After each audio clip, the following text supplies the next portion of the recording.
پاکستان بننے سے پہلے کے مناظر۔ کیا آپ نے کبھی سوچا ہے کہ پاکستان کے وہ علاقے جہاں ہم رہتے ہیں وہ آج سے 100 سال پہلے یا 125 سال پہلے یا 160 سال پہلے کیسے نظر آتے ہوں گے؟ 19ویں صدی میں لاہور، ایبٹ آباد، مری، کشمیر اور بلوچستان کے علاقے کیسے دکھائی دیتے ہوئے ہوں گے؟ اس وقت کی زندگی کیسی ہوتی ہوگی؟ اس زمانے کی عمارتیں اور بازار کیسے تھے؟ اگر تو آپ اس بارے میں دلچسپی رکھتے ہیں تو یہ ویڈیو آپ ہی کے لیے ہے۔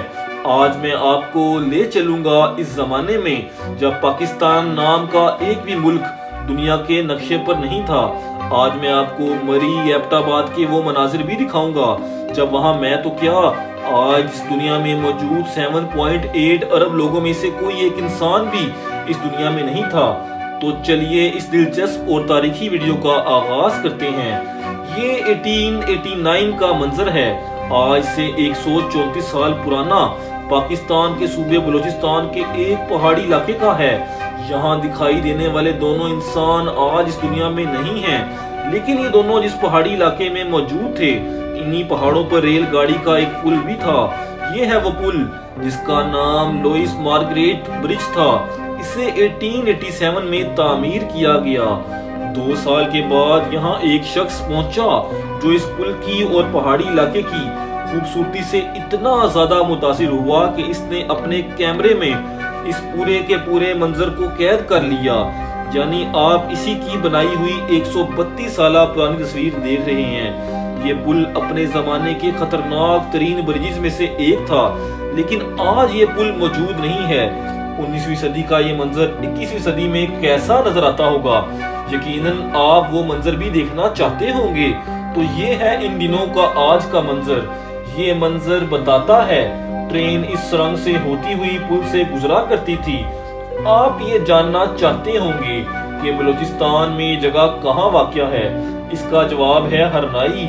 چاروں طرف سے پہاڑوں میں گھرا ہوا پاکستان کا قصبہ لورالائی زیارت اور کوئٹہ کے قریب ہے۔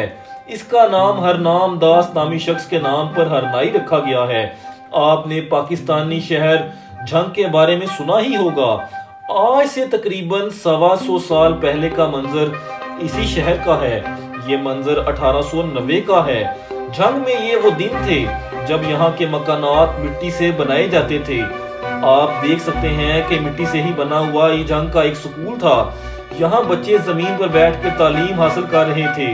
19ویں صدی کا یہ زمانہ تو گزر گیا، پھر 20ویں صدی آئی، وہ بھی گزر گئی، لیکن افسوس کی بات تو یہ ہے کہ مجھے اس شہر کے ایک سکول کے بارے میں پتا چلا جہاں بچیاں 21ویں صدی میں آ کر بھی ایسے ہی تعلیم حاصل کر رہی ہیں۔ کیا میں پاکستان سے پہلے لاہور شہر کیسا نظر آتا تھا؟ یہاں کی عمارتیں کیسی تھی؟ یہاں کی زندگی کیسی تھی؟ اگر آپ اس بارے میں جاننا چاہیں تو پھر اس منظر کو دیکھیں۔ یہ لاہور شہر کا 109 سالہ پرانا نظارہ ہے۔ یہ منظر انہی دنوں کا ہے جب ٹائٹینک بحری جہاز سمندر میں ڈوبا تھا۔ میں بات کر رہا ہوں 1912 کی۔ چلیے اب 1912 سے بھی کئی سال پیچھے چلتے ہیں، دیکھتے ہیں 19ویں صدی میں یہ شہر کیسا ہوا کرتا تھا۔ یہ 19ویں صدی کے لاہور کا آخری دنوں کا منظر ہے، یعنی 1890 کی دہائی میں لاہور شہر اور یہاں کی زندگی ایسا ہوا کرتی تھی۔ یہ لاہور کا ایک بازار تھا جہاں اس دن لوگ خریداری کے لیے موجود تھے۔ یہ تصویر کس نے بنائی تھی؟ تاریخ اس بارے میں خاموش ہے، لیکن جن دنوں لاہور کے اس بازار کی تصویر بنائی گئی تھی انہی دنوں کوئی شخص لاہور سے 800 کلومیٹر دور سندھ کے ایک بازار میں موجود تھا اور سندھ کے بازار کی تصویر بنا رہا تھا۔ 125 سال پرانا یہ منظر سندھ کے شہر شکارپور کا ہے۔ یہاں دیکھا جا سکتا ہے کہ بازار کی چھت کو مٹی اور لکڑی کی مدد سے بنایا گیا ہے۔ یہ برصغیر پاک و ہند کا سب سے ڈھکا ہوا بازار تھا، یعنی کورڈ مارکیٹ، اور اسی وجہ سے یہ بازار ترکی کے گرینڈ بازار کی یاد دلاتا تھا۔ لیکن حیرت کی بات ہے کہ 125 سال گزر چکے ہیں اور یہ بازار آج بھی موجود ہے۔ آج یہ بازار ایسا دکھائی دیتا ہے۔ اس بازار کا نام ڈھک بازار ہے۔ یہ منظر بھی پاکستان بننے سے پہلے کا ہے۔ یہ منظر اس سیاحتی مقام کا ہے جسے لوگ مری کے نام سے جانتے ہیں۔ یہاں مری کی عمارتیں اور پہاڑ دلکش اور پرسکون نظارہ پیش کر رہے ہیں۔ لیکن جب یہ تصویر بنائی گئی تھی اس وقت دوسری جنگ عظیم چل رہی تھی اور جاپان میں تباہی مچی ہوئی تھی اور لاکھوں لوگ اس تباہی میں مارے جا چکے تھے۔ یہ منظر 13 اگست 1945 کا ہے۔ یہ منظر اس وقت کا ہے جب ناگاساکی پر حملہ ہوئے صرف 4 دن ہی گزرے تھے۔ آج یہ پہاڑ کچھ ایسے نظارے پیش کرتے ہیں۔ اب میں آپ کو مری کا اس سے بھی پرانا منظر دکھاتا ہوں جو کہ مری کے اس منظر سے بھی 50 سال پرانا ہے۔ یہ ہے وہ نظارہ، یہاں پر دیکھ سکتے ہیں کہ کچھ بزرگ اور خواتین برطانوی بچوں کے ساتھ سڑک پر پھر رہے تھے۔ یہ منظر 19ویں صدی کے آخر کا ہے، یعنی 1890 کا۔ اس تصویر کو بنے 120 سے 125 سال گزر چکے ہیں اور اب یہاں مناظر کچھ ایسے ہیں۔ چلیے میں آپ کو اس سے بھی پیچھے کے مناظر دکھاتا ہوں اور دکھاتا ہوں مناظر جب مری کے بازار میں آگ لگی تھی۔ یہ آج سے 148 سال پہلے کا منظر ہے۔ مری میں 1875 کا وہ دن تھا کہ جب مری کے بازار میں آگ لگی تھی۔ یہاں آپ دیکھ سکتے ہیں کہ آگ نے جن عمارتوں کو راکھ بنا دیا تھا ان عمارتوں میں سے دھواں اڑتا ہوا دکھائی دے رہا تھا۔ یہ دکانیں ہی مقامی لوگوں کا روزگار تھی۔ اس تصویر میں اگر غور کریں تو یہاں دکھائی دینے والے مقامی لوگ ایک ہی طرف دیکھ رہے تھے۔ یہ جانتے تھے کہ ان کی تصویر بنائی جا رہی ہے، اسی لیے اس شخص کو دیکھ رہے تھے جو ان کی تصویر بنا رہا تھا۔ یہ عمارتیں تو جل کر راکھ ہو گئی لیکن بعد میں اسی جگہ پر ان عمارتوں سے بھی شاندار عمارتیں بنائی گئی۔ اس وقت آپ کے سامنے 133 سال پہلے کا یعنی 1890 کا نظارہ ہے۔ دنیا اس علاقے کو ایبٹ آباد کے نام سے جانتی ہے۔ جی ہاں، وہی ایبٹ آباد جسے میجر جیمز ایبٹ نے آباد کیا تھا۔